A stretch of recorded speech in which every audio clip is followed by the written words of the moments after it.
1200 दिनों में बनाया जाने वाला टाइटैनिक सिर्फ 2 ही घंटों में क्यों डूब गया?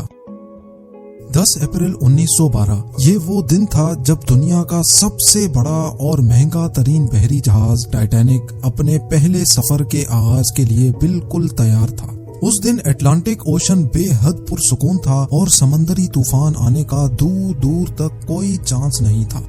जहाज में 1500 पैसेंजर सवार भी हो चुके थे और लाखों लोग डॉक पर टाइटैनिक के पहले सफर का आगाज देखने के लिए खड़े थे। ना ही पैसेंजर्स को, ना ही अलविदा करने वाले लाखों लोगों को और ना ही टाइटैनिक के अमले को मालूम था कि जो जहाज कुछ ही देर में रवाना होने वाला है उसको बनाते वक्त 6 ऐसी गलतियां की गई हैं जो इस जहाज को बदतरीन हादसे का शिकार बनाने वाली है। नाजरीन, आज आप जानेंगे अपने दौर के सबसे महंगे, सबसे लग्जरी और सबसे ताकतवर जहाज टाइटैनिक की 6 ऐसी गलतियां जो अगर ना की जाती तो शायद आज टाइटैनिक क्रैश होने की वजह से नहीं बल्कि अपनी कामयाबी की वजह से दुनिया में फेमस होता। आखिर ऐसी कौन सी 6 गलतियां थी जो 40 साल एक्सपीरियंस रखने वाले टाइटैनिक के कैप्टन एडवर्ड स्मिथ को भी नजर नहीं आई? कैप्टन के 40 साल के एक्सपीरियंस को तो छोड़ें, ये गलतियां टाइटैनिक ऑपरेट करने वाली कंपनी दी व्हाइट स्टार लाइन, जिसको 107 शिप्स ऑपरेट करने का एक्सपीरियंस था,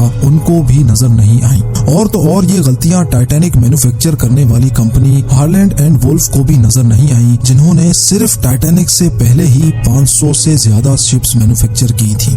टाइटैनिक की कंस्ट्रक्शन 1907 में शुरू हुई थी और तकरीबन 3 साल का वक्त और 2000 वर्कर्स की मेहनत के बाद जहाज को तैयार कर लिया गया। अब जहाज पूरी तरह से तैयार हो चुका था, लेकिन इसको टेस्ट करने का फेज अभी बाकी था। टाइटैनिक बनाने वालों का उस पर भरोसा तब मजीद बढ़ गया जब टाइटैनिक ने अपना पहला टेस्ट रन कामयाबी से पार कर लिया था। टेस्ट पास करते ही पूरी दुनिया में मुख्तलिफ अखबारात में इसकी मार्केटिंग की गई, जिसकी हेडिंग थी अनसिंकेबल टाइटैनिक, यानी कभी न डूबने वाला जहाज बना लिया गया है। जहाज का पहला सफर इंग्लैंड के शहर साउथहैम्पटन से शुरू होना था, जिसका दिन 10 अप्रैल 1912 मुकर्रर किया गया और जिसकी मंजिल अमेरिका का शहर न्यूयॉर्क थी। टाइटैनिक के इकोनॉमी पोर्शन में सफर करने की कीमत $30, जबकि फर्स्ट क्लास में सफर करने की $150 थी, जो आज के दौर में 3,40,000 रुपए बनते हैं। इस मार्केटिंग के नतीजे में यकायक सारी टिकट्स बुक कर ली गई और आखिरकार वो दिन आ ही गया जब टाइटैनिक अपने पहले सफर का आगाज करने वाली थी। मिस्टेक नंबर 1, दोपहर को ठीक 12 बजे टाइटैनिक ने अपने पहले सफर का आगाज कर दिया और साथ ही टाइटैनिक की गलतियां सामने आना शुरू हो गई। कैप्टन स्मिथ को मालिकान की तरफ से डेडलाइन मिल चुकी थी कि किसी भी सूरत में 17 अप्रैल तक, यानी सिर्फ 7 ही दिनों में न्यूयॉर्क पहुंचना है। इसी वजह से कैप्टन ने जहाज की रफ्तार शुरू से ही बहुत तेज रखी थी और यही थी टाइटैनिक की सबसे पहली गलती। कैप्टन स्मिथ को मालिकान की दी गई इंस्ट्रक्शंस और प्रेशर की वजह से न्यूयॉर्क जल्द से जल्द पहुंचना था, क्योंकि ये टाइटैनिक का पहला सफर था और अगर वो न्यूयॉर्क टाइम से ना पहुंचते तो टाइटैनिक की रेपुटेशन को काफी नुकसान होता। दुनिया की कोई भी गाड़ी हो, मशीन या फिर जहाज, उनके कई ऑपरेटिंग प्रोसीजर्स होते हैं, जिनमें स्पीड लिमिट भी इन प्रोसीजर्स का एक पार्ट होता है और वो पार्ट टाइटैनिक के सफर के आगाज में ही वायोलेट किया गया था। थोड़ी ही देर में जहाज साउथहैम्पटन के पोर्ट को इतना पीछे छोड़ गया कि अब दूर दूर तक नीले समंदर के अलावा कुछ नजर नहीं आ रहा था।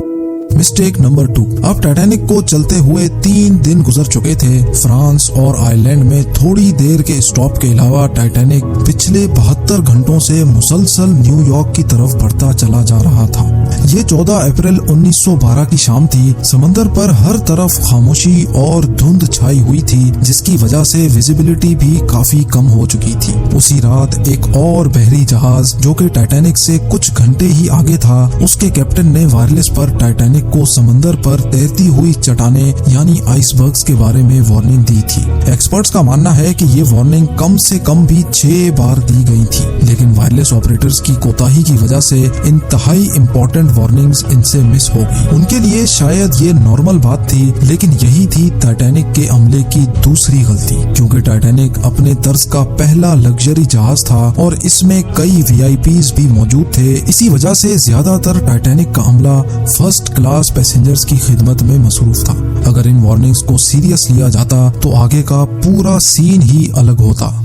मिस्टेक नंबर 3, जहाज की स्पीड भी ज्यादा थी और उनसे एक बहुत इंपॉर्टेंट वार्निंग भी मिस हो चुकी थी। टाइटैनिक अब तेजी से इंतहाई बेखौफ अंदाज में आइसबर्ग की रेंज में बढ़ता चला जा रहा था, लेकिन अभी भी टाइटैनिक को हादसे से बचाया जा सकता था क्योंकि जहाज के पहरेदार अलर्ट थे, जो किसी भी आइसबर्ग की इत्तला दूर से देखने पर ही कैप्टन को देने के लिए रेडी थे। लेकिन दूर से देखने के लिए इनके पास एक चीज मौजूद ही नहीं थी और वो चीज थी दूरबीन। जी हाँ, पहरेदार अलर्ट तो थे, लेकिन वो आइसबर्ग को दूरबीन ना होने की वजह से दूर से नहीं देख सके और यही थी टाइटैनिक की तीसरी गलती।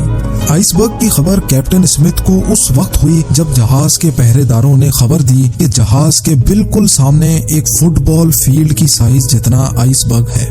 लेकिन अब बहुत देर हो चुकी थी क्योंकि आइसबर्ग इंतहाई करीब आ चुका था। मिस्टेक नंबर 4, क्योंकि अटलांटिक ओशन में अक्सर शिप्स को ऐसे आइसबर्ग्स का सामना करना पड़ता है जिसको बड़े बड़े बहरी जहाज आराम से हैंडल कर लेते हैं। शायद कैप्टन स्मिथ ने भी यही सोचा था। आइसबर्ग की खबर मिलते ही कैप्टन स्मिथ ने जहाज के इंजन बंद करने का हुक्म दिया और साथ ही टाइटैनिक का रुख बदलने का भी ऑर्डर दिया। बेशक कैप्टन स्मिथ ने आइसबर्ग से बचने की बहुत कोशिश की, लेकिन फासला इतना कम रह गया था कि कुछ भी करना फजूल साबित हुआ। आइसबर्ग अब टाइटैनिक के सेंटर से टकरा चुका था, लेकिन टाइटैनिक के अभी भी बचने की काफी उम्मीद बाकी थी। ये उम्मीद बाकी रह गई थी कि शायद आइसबर्ग जहाज की बॉडी को नुकसान ना पहुंचाए या फिर आइसबर्ग जहाज से टकराते ही खुद ही टूट जाए। और शायद होता भी ऐसे ही अगर टाइटैनिक की चौथी गलती अपना काम ना दिखाती। एक्सपर्ट्स का मानना है कि टाइटैनिक की बॉडी पर जो रिविट्स लगी थी वो स्टील की नहीं बल्कि कास्ट आयरन की बनी थी। इन रिविट्स का काम लोहे के बड़े बड़े पीसेस को आपस में जोड़े रखना होता है, लेकिन चूंकि कास्ट आयरन स्टील से नरम होता है, इसी वजह से जिस जगह आइसबर्ग टाइटैनिक की बॉडी से टकराया वहां के रिविट्स प्रेशर की वजह से खुल गए और फिर वही हुआ जिसका डर कैप्टन स्मिथ को था। मिस्टेक नंबर 5, टाइटैनिक की टक्कर एक फुटबॉल फील्ड जितने बड़े आइसबर्ग से हो चुकी थी और अब जहाज के निचले हिस्से में पानी भरना शुरू हो चुका था। इस खतरनाक तसादुम ने पूरे अमले और पैसेंजर्स को अलर्ट कर दिया था और साथ ही जहाज में मौजूद टाइटैनिक के मालिक जोसेफ ब्रूस को भी। बेशक टाइटैनिक में पानी भरना शुरू हो गया था, लेकिन अभी भी टाइटैनिक के बचने की उम्मीद बाकी थी, क्योंकि टाइटैनिक को ऐसे डिजाइन किया गया था कि अगर इसके 3 फ्लोर्स में पानी भर भी जाए फिर भी ये नहीं डूब सकता।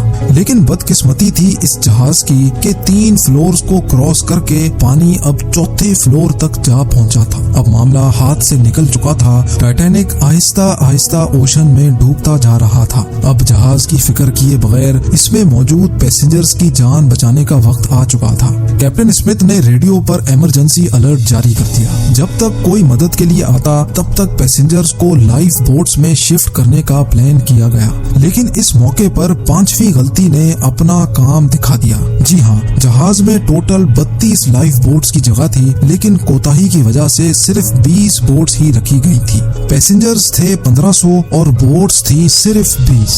मिस्टेक नंबर 6, हर तरफ अफरा तफरी का आलम था और हर शख्स उन चंद गिनी चुनी कश्तियों में सवार होना चाहता था। 12:45 पर पहली इमरजेंसी कश्ती समंदर में उतारी गई, लेकिन यहाँ हुई एक और छठी गलती।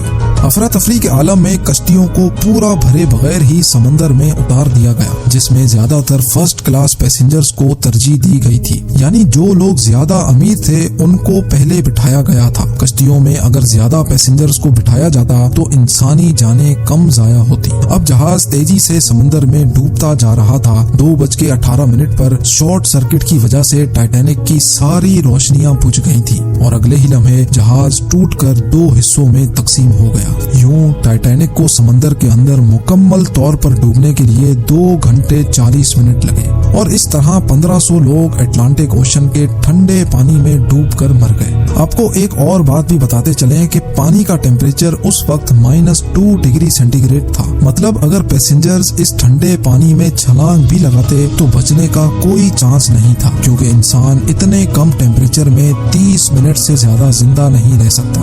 कहा जाता है कि मरने वालों की तादाद 1500 से भी काफी ज्यादा थी, क्योंकि जिन लोगों की जहाज के अमले से जान पहचान थी उनमें से काफी लोग जहाज पर बगैर टिकट सवार हुए थे। जिंदा बच जाने वालों में सबसे ज्यादा तादाद बच्चों और खवातीन की थी। दूसरी तरफ कैप्टन स्मिथ था जो सारा वक्त लोगों की जान बचाने में लगा रहा, और वो आखिरी आदमी था जिसने डूबते जहाज से छलांग लगाई थी। कि ये वीडियो भी आप भरपूर लाइक और शेयर करेंगे। आप लोगों के प्यार भरे कमेंट्स का बेहद शुक्रिया। मिलते हैं अगली शानदार वीडियो में।